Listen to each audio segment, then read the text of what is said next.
Good evening, gang. David Guppel, Thinker Farmer here. In this video, I want to discuss what I believe is one of the greatest challenges for not just for farmers in general, but specifically for regenerative farmers and regenerative grazers, anybody that wants to do things differently and ultimately make a really profitable farm and have a really great lifestyle. And so I start out by asking a question, which is, and of course I like to abbreviate things, shorten up the words. So the question is, or the title is, Success's Greatest Enemy. What's the greatest enemy to success on a farm or for an individual? And first of all, you have to ask yourself, well, what produces or gives market advantage? What gives you a competitive advantage in a capitalist economy to where people want to buy your goods or your services, and then you can make a living and be successful? Because at the end of the day, if we're not profitable, it doesn't matter, how many compost piles we build. It doesn't matter how many earthworms we grow. If we're not profitable, we're going to fail. So money isn't everything. I don't want people to think it's all about money, but making money matters. And so you need to go ahead and be profitable. And so what I've decided is, and I use the word unique.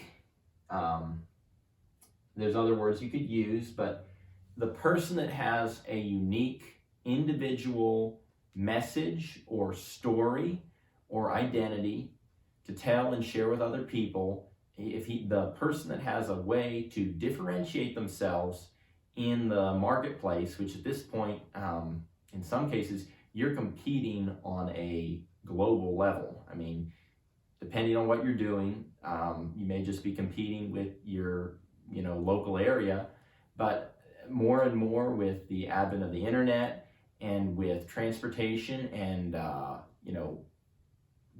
the ability to ship things and track packages and just expedited freight, you're competing with people in other states. So what you need is to be able to differentiate yourself. You've got to be unique. And so my answer to the question, what is success's greatest enemy, is it's mediocrity or being average. So if you are, instead of having your own unique persona, if you are just average, that is going to be your greatest enemy. And you might think, well, failing is going to be the opposite of success. So clearly, if I fail, that's the problem. Well, making mistakes, having major setbacks and things is a big problem. But you can fail, you can make a ton of mistakes, and you can bounce back from them and move forward. But if you settle for essentially being average and what I call it being alone in the crowd, and staying in line, if you decide I'm just going to stay in line, I'm going to do what everybody else is doing, or doing the same thing as everybody else, I'm just going to do what everybody else does, I'm going to stay in the herd, stay in the crowd, and just do the same thing, you have no way to differentiate yourself in the marketplace. And there's a saying, I heard it from a good friend of mine, Bill Hodge: if everyone is thinking the same way, no one is thinking. And it's a quote by the famous American Army commander, George S. Patton. I'll repeat it. It's really important to realize. If everyone is thinking the same way, no one's thinking. So you need to ask the question, what's your story? And know what you're about, and be proud of what you're about. If somebody asks you, what do you do for a living? Oh, well, I'm a farmer.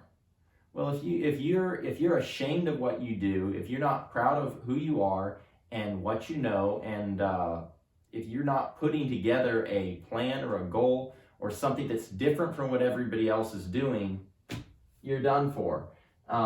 Average is going broke in the cattle business today, y'all. And I will talk more about that later, but if you are just trying to get by, if you're just trying to do what everyone else is doing, and you're spending a lot of money on expensive inputs, you're gonna run out of money, and you're gonna have more money going out than you have coming in, and that's how you're gonna go broke. Farming, it's a competitive business today. So I wanted to share a testimony about this, and you need if you want to improve yourself as an individual, have a story ready in your mind, or have a testimony of what you're doing that is different. Have a little something you can tell somebody and say, oh, well, whatever it is that's your specific thing.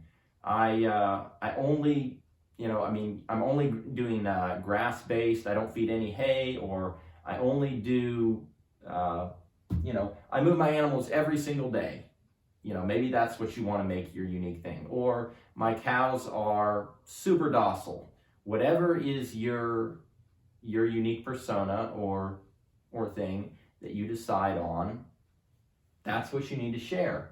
And it doesn't have to be perfect, but if you don't have a testimony to share, it's going to set you back. So I'm going to tell a story about a friend of mine.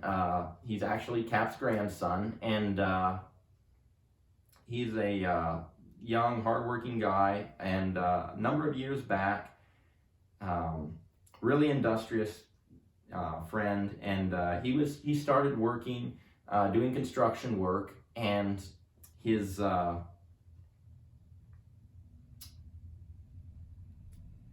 fellow coworkers started to tell him, you really need to slow down. You're working way too fast, and you're making us look bad. That's what they told him.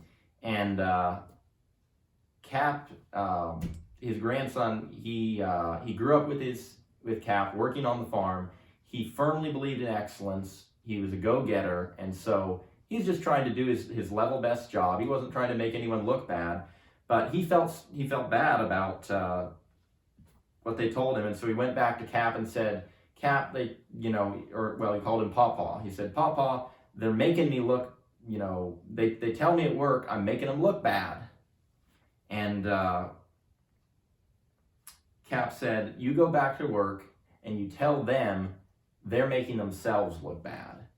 Because you're striving for excellence in the workplace.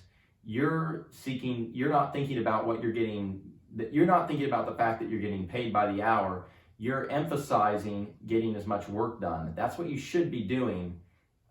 Just ignore them, essentially. And so, anyway, this young man is very successful today, is doing great, and but he's not choosing to be average. He's probably had a few people that looked at him and felt threatened because he went the extra distance. But no reason to be ashamed of that. There's a saying, it's lonely at the top. And if you really strive for excellence and going out there and doing things different, you will ruffle feathers and make a few people upset.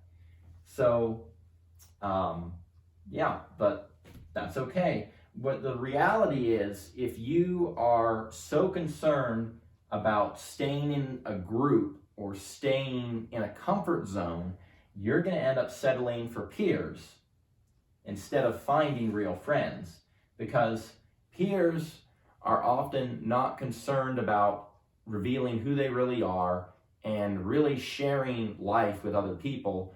They're willing to go along to get along and just kind of rub shoulders, but not really open up and say, this is what I'm doing, this is what I'm going for in life. They're content to just put their heads in a direction and put your head down and just fit in. And that is a recipe for disaster, because then you really don't know who your real friends are. If you go ahead and differentiate yourself and say, I'm going to go after this is what I want to do, well, then all the people that don't really want to strive for excellence aren't going to like you. And the people that actually do, the people that you actually have something in common with, they're going to come out and they're going to say, that's awesome, Dave, or your name. You find real friends. The difference ultimately between a peer is a peer thinks that he has arrived or she has arrived, and that everything that they need to accomplish or do in life is they're there. A A friend knows that he has progress to make, and it doesn't matter how good he gets at what he does. He always knows that over the hill there's another opportunity that needs to be pursued. He knows success doesn't just happen, and he's going to have to go for it. And so, in conclusion, don't apologize for success, gang. If you're doing something good, unique, and individual, maybe you tried something crazy and you fell flat on your face in the mud. That's okay, but don't stop going after success. And I want to conclude with this statement, and it's pretty brief, but I think it's really important. And I've been guilty of this, and so I share this humbly. Character trumps consequence. Making good character decisions, thinking things through critically, and then decisively making a choice, that always trumps being worried about the consequence or the end result, because nobody ever knows exactly what's going to happen with their decisions. Unless you have a crystal ball or you're God, you do not know exactly how your decisions are going to end up.